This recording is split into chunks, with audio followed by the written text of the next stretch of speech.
Super natural Bangla চ্যানেলের পক্ষ থেকে আপনাদের সকলকে জানাই স্বাগত। আমি আছি আপনাদের সাথে রিম। আজ আমি আপনাদেরকে পরপর দুটি সত্যিকারের ভৌতিক ঘটনা পড়ে শোনাব। প্রথম ঘটনাটি আমাদেরকে পাঠিয়েছে নৈহাটি থেকে কৌশিকী এবং দ্বিতীয় ঘটনাটি আমাদেরকে পাঠিয়েছে বারুইপুর থেকে ধীমান। প্রথম ঘটনাতে সরাসরি চলে যাচ্ছি। হ্যালো, আমি কৌশিকী আর আমি থাকি নৈহাটি। তখন আমি মামা বাড়িতে গিয়েছিলাম। আমার মামা বাড়ি নৈহাটির একটি গ্রামে। সময়টা ছিল শীতকাল।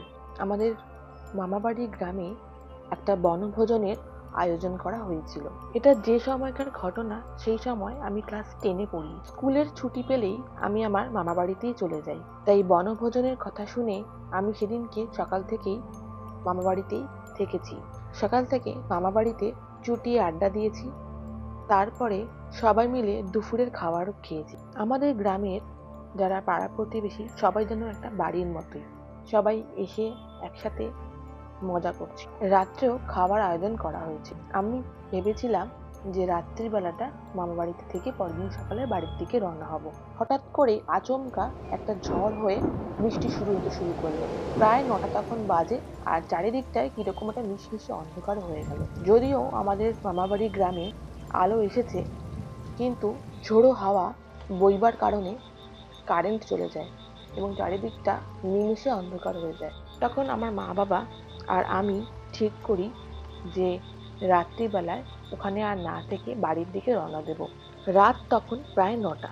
তো সেই মতো আমরা অল্প একটুখানি খাবার খেয়ে ওখান থেকে বাদবাকি খাবারটা প্যাক করে বাড়ির দিকে রওনা দিই। রাত্রে মেনু ছিল বিরিয়ানি। বিরিয়ানি 2টো প্যাকেট আমার হাতেই ছিল। বাবা খানিকটা এগিয়ে হাঁটছিল, মা আমার সঙ্গেই ছিল। এখানে বলে রাখি, মেন রাস্তায় উঠতে গেলে বেশ খানিকটা হেঁটে তারপর মেন রাস্তার দিকে উঠতে হয়। এখানে আশপাশের পরিবেশটা একটু আমি বলে রাখি। দুই দিকে মিশমিশে অন্ধকার, সরু একটা গলিপথ, ইটের রাস্তা তখন ছিল। বৃষ্টি পড়ে কাদা কাদা হয়ে প্রায় রাস্তাটা পিচ্ছিল হয়ে গিয়েছিল।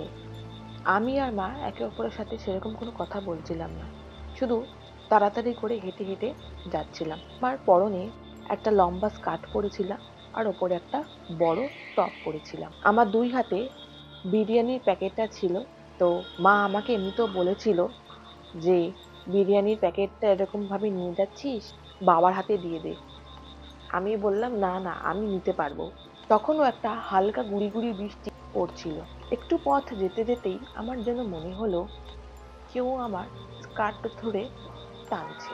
আমি ভাবলাম স্কার্টটি লম্বা হওয়ার কারণে আমার হয়তো পায়ের জুতোর সাথে আটকে গেছে। আমি কিছু না ভেবে আবারও হাঁটা শুরু করি। আবার ঠিক 20-30 সেকেন্ড পর আবারও মনে হলো কেউ যেন আমার স্কার্ট ধরে একটা হ্যাচকা টান দিল।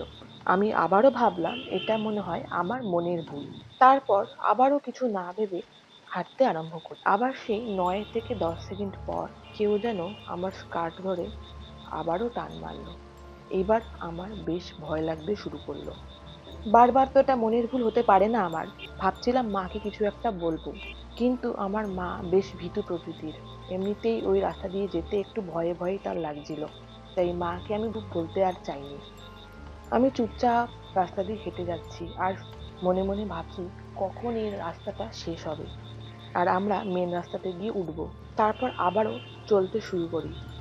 আমার যেন মনে হয় কেউ যেন আমার আশপাশ দিয়ে আসছে, মানে আরো কারোর একটা পায়ের শব্দ যেন ওই ভিজে মাটির ওপরে হেঁটে আসলে যেমন শব্দ হচ্ছে, সেই শব্দ ভেসে আসছে। আমি আবারও ভাবলাম আমি একটু বেশিই ভাবছি, কিন্তু না, এইটা তো শেষ নয়।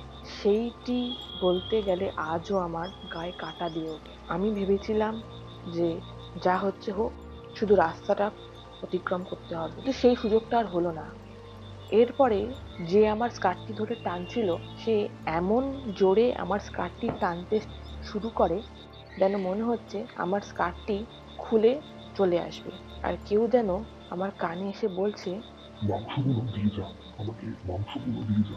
ওই রকম শীতের সময়ও সম্পূর্ণভাবে ঘেমে ভিজে যাই এবং আমি চিৎকার করে মাকে বলি, মা আমার ভালো লাগছে না, কেউ আমাদের পিছন করছে, তাড়াতাড়ি চলো এই পথ দিয়ে, বাবাকে ডাকো শিগগিরই। মা কিছু না বুঝে তাড়াতাড়ি বাবাকে ডাকে। বাবা এসে জিজ্ঞাসা করে কি হয়েছে। আমি তখন বাবাকে সবটা বলি, মাও সবটা শোনে। তখনই বাবা বলল, তুই আমাকে এই প্যাকেটগুলো দিয়ে দে, আর তুই একদম চিন্তা করিস না, কিছু হবে না।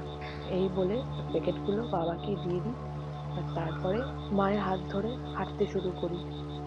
আমি একদম প্রচন্ড পরিমাণে ভয় পেয়ে গেছিলাম। তো তারপরেই বলতে নেই, আর কয়েক সেকেন্ডের মধ্যেই মেন রাস্তাটা এসে এসে যায়, আর আমরা মেন রাস্তা দিয়ে গাড়ি ধরার জন্য চলে যাই।